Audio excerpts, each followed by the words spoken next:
Hello there. It's time once again for my annual birthday dragon drawing for my wife, which also happens to be the one video a year I seem to actually produce. Too many other things going on. Haven't really been able to put the time and energy into doing anything with this here YouTube channel. I still entertain the notion that I might at some point. Maybe I'll do some more time-lapse recordings and screen recordings of the work I'm doing all along the way. But I haven't been able to get my act together and set that up yet. So for now, I guess it's just going to be one a year for a little while. Anyway, so yes, this is the once a year birthday dragon for my wife who loves dragons. And she sits in front of a computer all day for work. So for her birthday each year, I like to draw her a scene of dragons or a dragon or something to put on her desktop to just kind of attempt to brighten her day just a little bit. For anybody that is unaware, the whole sort of concept theme behind all of this is that there is this planet that is inhabited by the descendants, the evolutionary descendants of dragons, or something like that. You know, maybe there's some other planet out there where dragons exist natively, you know, an Earth-like planet with all kinds of other species and things on it. And these dragons, I don't want to say they're magical, but, you know, whatever. They're advanced. I don't know if they're technologically advanced or evolutionarily advanced or whatever, but they leave their planet and become a spacefaring species of sorts, and they, at least a group of them, wind up on this one particular planet, and they set up shop, and, you know, maybe they disperse, maybe they have internal conflicts like we humans seem to. You know, they separate themselves, spread across the planet. Maybe there's catastrophes that, you know, interrupt their advancement and their ability to survive as they are, and basically sets the scenario for divergent evolution to take place. So we wind up with a once unpopulated planet. Maybe they terraformed it before they landed there. Who knows? All this stuff happens and evolution takes place. So now you've got dragons that have evolved to fill all of the biological niches, something. Kind of like we have here on Earth. But they all come from the same singular species of dragon. So that's the idea. At some point, I want to turn that into something more than just these once a year illustrations. I'd like to do some kind of a book. I may be envisioning like a field guide kind of style of sorts, not unlike one of my favorite books is The Wildlife of Star Wars, illustrated by Terrell Whitlatch. She did a lot of the creature designs for the prequel Star Wars movies. Phenomenal illustrator. I've got a couple of other books of hers about you know, creature design and anatomy and stuff like that, which are very just fantastic.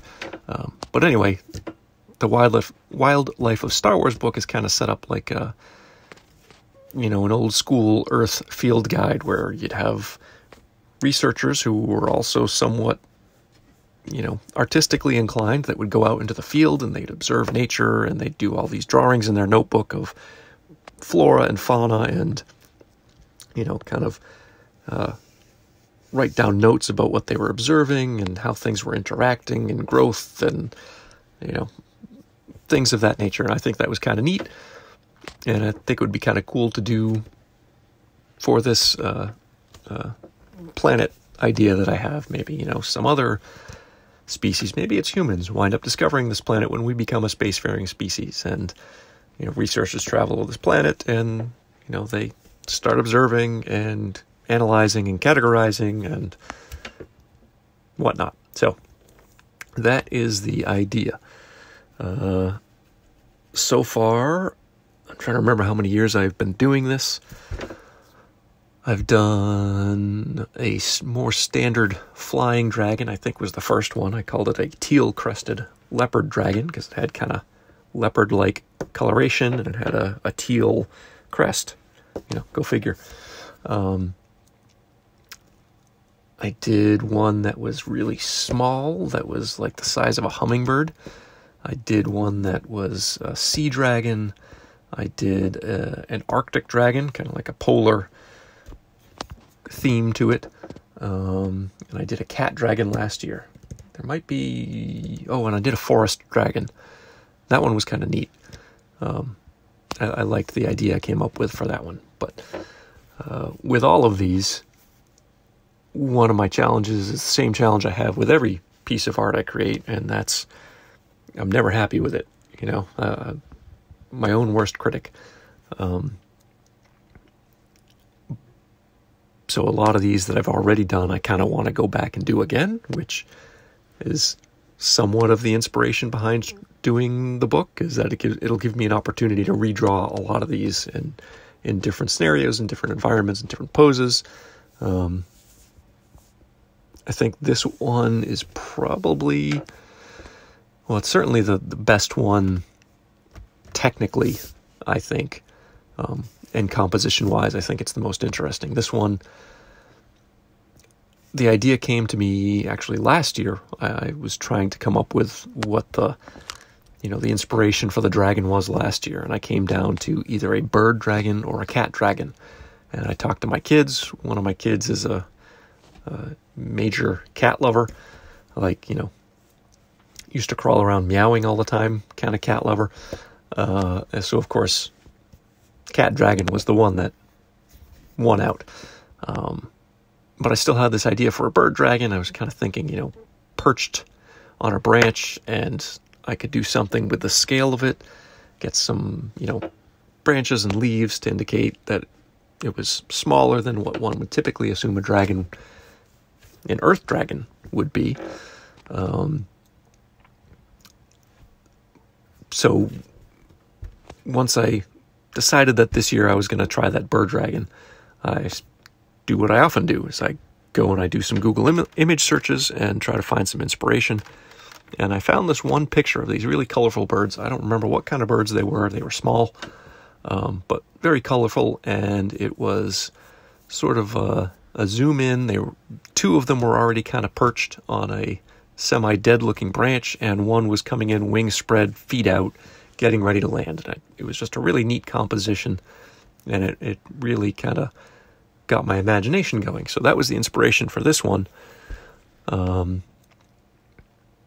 I'm really kind of happy with the way it turned out for the most part. There's always, things that I see that are problematic, things I want to go back and fix, and, anatomy things and other choices. Like I kind of made them look hairy, which made sense to me at the time. If you look at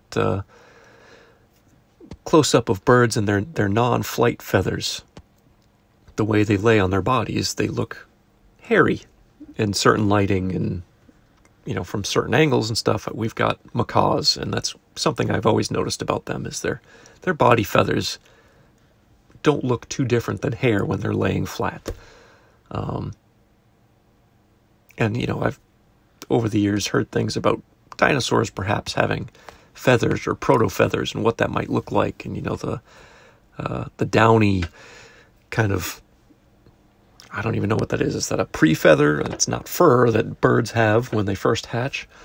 So that's kind of what I was thinking. But, I extended that to the little fluffy poofy thing on the tail, which doesn't maybe really make a whole lot of sense. I think, we've got cats too, and I just shaved them.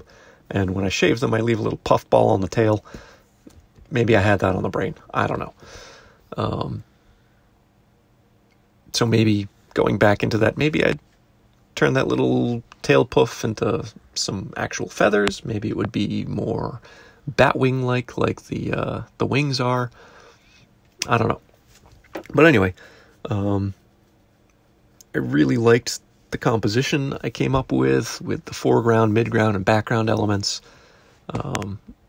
I tried something new for me, with the background that I like the way it turned out. In the picture I was using as a reference, it was really zoomed in to these small birds, so that left the background very out of focus, and it had a really nice depth of field to it, and I liked that. So I'm aware of ways that you can do that when you're painting and drawing, especially digitally.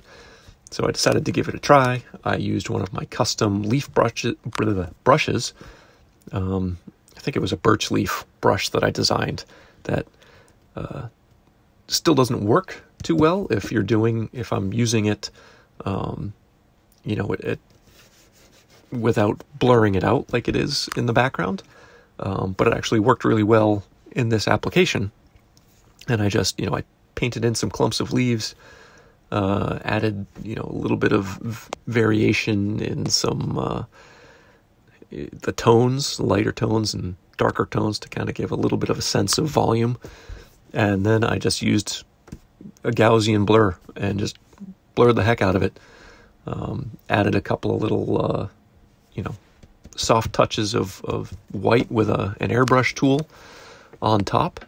And I'm really happy with the way it turned out. Gives an indication of scale and depth of field, and something I'm going to play around with more in future pieces. But I also like how that interplays with, some of the foreground elements, that, bigger branch on the left and the branch they're all perched on to frame everything. I was pretty happy with the way that turned out.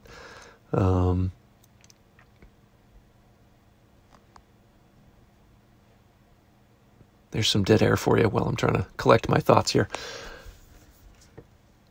I'm using Clip Studio. This is the second year I've done that to make use of their time-lapse feature. There's some pros and cons with it. It does make the file size a little bit bigger, but that hasn't proved to be a problem for me yet. The big problem I have is that the video quality that it exports isn't as sharp as I would like it to be. So you'll notice once the time lapse of this finishes up, I'm going to I'm going to include in the video some close-ups of the finished piece so you can see that there's a lot more detail and crispness than is apparent in this time lapse. The way their time lapse works is that it just records every single brush stroke you make and every undo and everything like that. It's not a true screen record, which is something else I've thought about doing, but I know those files can get really big, and I'm working on an iPad when I'm working in Clip Studio. I don't have it on my desktop yet. But you can see in these close-ups that it's a lot sharper than what the video was showing. So anyway, just about at the end of this video. If you made it this far, thanks for watching. And maybe at some point I'll be putting out more videos in a year than just one, but for now, this is what you get. You can follow me on my social medias, my Instagram and Facebook, and check out my website and all that. And as always, do what the monkey says. See you next year.